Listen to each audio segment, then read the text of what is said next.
Bonjour, bonsoir, bienvenue sur la chaîne du Sorcerer et aujourd'hui un court sujet un peu express, un peu par rapport à une information qui vient de tomber.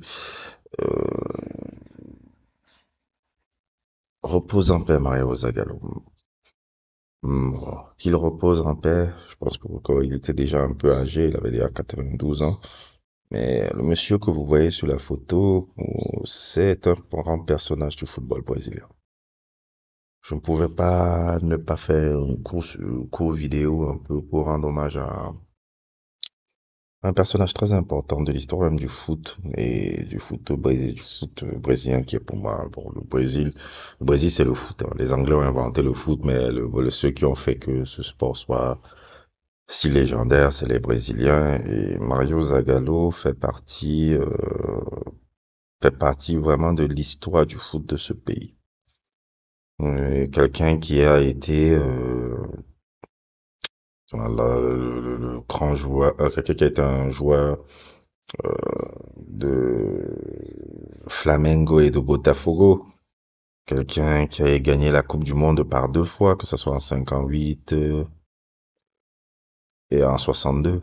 Il est le coéquipier de Pelé en 58 et en 62, qui quelques années plus tard va devenir sélectionneur et gagner la Coupe du Monde en tant que sélectionneur en 70.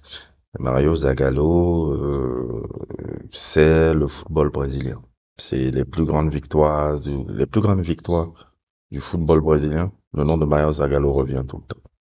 J'ai souvent envie de lui dire, souvent même un peu, Mario Zagallo, c'est vraiment le gars, comment expliquer? Je dirais pas forcément dans le style ou dans le truc, mais pour moi, c'est un peu le Didier Deschamps un peu.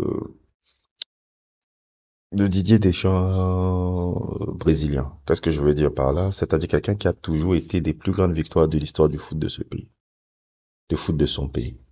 Donc, quand vous voyez Didier Deschamps, vous le voyez, il a toujours été des plus grandes victoires du football français. Quand vous voyez Mario Zagallo, il a toujours été aussi des plus grandes victoires du football brésilien.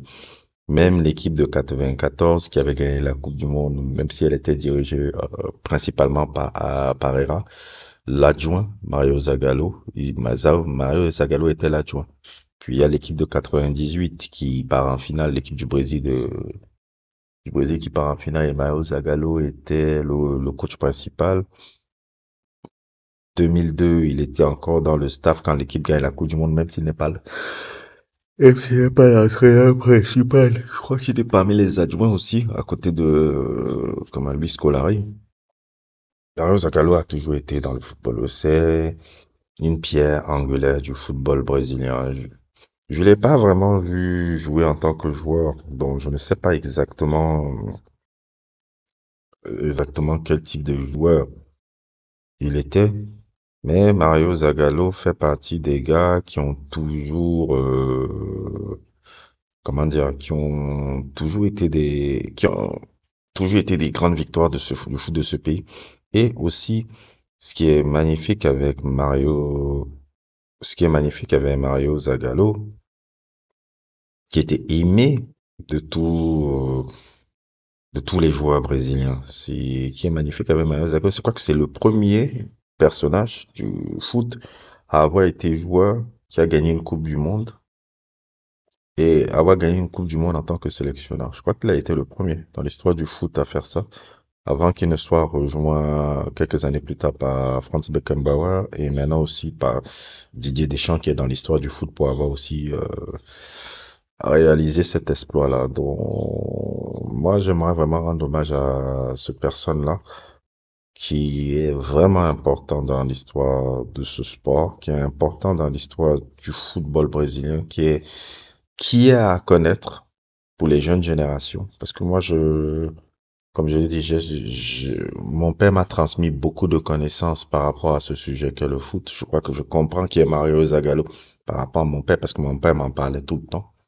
Et bon, j'ai un peu une certaine émotion un peu quand je vois un peu la mort de ce personnage-là, ça me fait me dire que vraiment il y a une époque, un monde un monde s'éteint et un autre monde s'ouvre à nous. Ça me fait penser à mon père parce que mon père, j'entendais toujours ce nom-là dans les conversations avec mon père, Mario Zagallo, Mario Zagallo, Mario Zagallo. Et voir un peu sa mort me donne une certaine forme de nostalgie des discussions de transmission que mon père avait, de me parler justement de ces grands champions. Parce que mon père aimait beaucoup le Brésil. Il connaissait vraiment l'histoire du football brésilien. Au bout des ongles, il connaissait vraiment beaucoup l'histoire du football brésilien.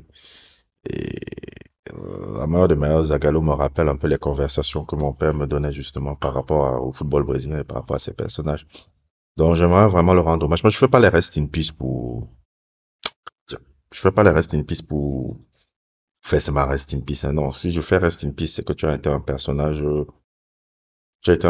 important de ma vie. Parce que quand ce nom-là, c'est quelque chose qui est un nom qui revenait beaucoup à la maison.